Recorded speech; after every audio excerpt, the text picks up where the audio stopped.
প্রকার কেউ যদি এই অভ্যুত্থানকে অ্যাবিউজ করে, পুঁজি করে, মামলা বাণিজ্য করে, মানুষকে চিমনি করে, আবার হয়রানি করে, মামলা করে, কোর্টের চক্কর কাটায়, সে যে হোক না কেন আমরা তার বিরুদ্ধে কথা বলব।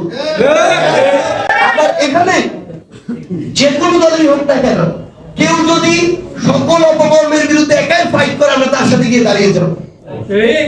আমরা আপনারা যারা ঠাকুরগাঁর আমাদের বিভিন্ন মিডিয়া কর্মী রয়েছেন, ভাইরা রয়েছেন, বোনেরা রয়েছেন, আপনাদের কাছে একটি অনুরোধ, আমরা যেন এতদিন কিন্তু চাইলেও সকল সত্য কথা আমরা প্রকাশ করতে পারিনি, কিন্তু এখনো যদি আমরা কুক্ষিগত হয়ে যাই, বায়াসড হয়ে যাই, এই সুযোগ বারবার আসবে না।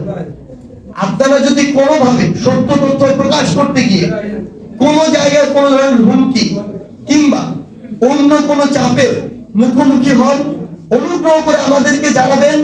আমরা বলে দিচ্ছি, পুরো বাংলাদেশের যে আমরা প্রজন্ম আছি, তরুণ প্রজন্ম, আমরা আপনাদের পাশে দাঁড়াবো। আমরা চাই সত্য কথাগুলো বের হোক। আমরা জানি এই ঠাকুরগাঁও মামলা বাণিজ্য হচ্ছে, মামলায় নাম না দেওয়ার জন্য একবার টাকা নেওয়া হয়, দেওয়ার পরে কাটানোর জন্য একবার টাকা নেওয়া হয়। অলরেডি ঠাকুরগাঁও বিভিন্ন জায়গায় চাঁদাবাজি শুরু হয়ে গেছে।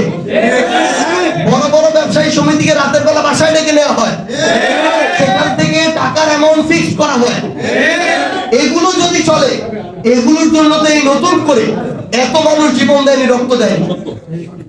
আমরা মনে করি আমাদের জায়গা থেকে যারা এই অভ্যুত্থানের স্পিরিট তথা দেশ এবং দেশের মানুষের প্রাণের চাওয়াগুলো ধারণ করবে, আমরা সবাই তাদেরকে সঙ্গ দিব।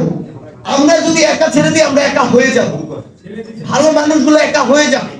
এটা যদি হয়, আবার আমরা দাস হয়ে যাব, না হয় আমরা দালাল হব, না হয় নিষ্ক্রিয় দর্শক হব।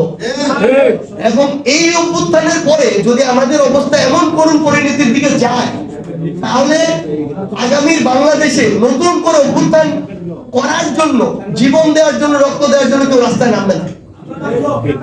আমরা জাস্ট আপনাদেরকে এইটুকু অনুরোধ করি, সত্যটা প্রকাশ করতে হবে।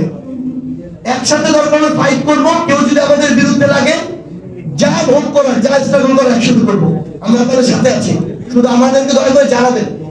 কিন্তু ঠাকুরগাঁও আমরা তো দেখেছি, ওই অগাস্টের ৩-৪ তারিখে ঠাকুরগাঁও মিছিল দেখে আমাদের শরীর শিউরে উঠেছে।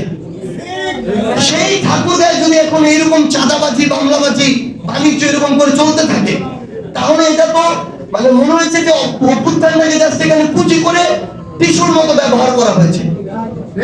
এত ছাত্র যে জীবনের রিস্ক নিয়ে নামলো, এই জেলা স্কুলের, এই গার্লস স্কুলের, কলেজের এত স্টুডেন্ট যে নামলো, তাদের যে ইমোশন, এটাকে নিয়ে খেলা হচ্ছে। তো সেই জায়গা থেকে আমরা মনে করি এইখানেও শ্রদ্ধেয় রাজনীতিবিদ আছে, তাদেরকে আমরা শ্রদ্ধা করব। কিন্তু কেউ যদি কাউকে ব্যবহার করে, কারণ নাম ভাঙিয়ে যে কোনো অপকর্মের সাথে জড়িত হয় এবং সেটা যদি প্রতিহত না হয়, আমরা তাকেও দায়ী করব। আমাদের ওই গার্ডস থাকতে হবে, যেই গার্ডস, যেই সাহস আমরা ওই 3 তারিখে 4 তারিখে দেখিয়েছি। আমরা এটা নিয়ে আগামী বাংলাদেশে এগিয়ে যাব। অভ্যুত্থানের পূর্ববর্তী সময় ঠাকুরগাঁও ইয়াং জেনারেশনের যে ভূমিকা ছিল, আমরা বিশ্বাস করি আগামীতেও থাকবে। কেবলমাত্র শুরু, পথ চলা অনেক দীর্ঘ। আমরা বিশ্বাস করি এই পথে চলা আমরা একসাথে থাকবো। আর আমরা যদি সত্যের পথে, ন্যায়ের পথে একসাথে থাকি, কেউ আমাদেরকে ঠেকাতে পারবে না ইনশাআল্লাহ। Thank you.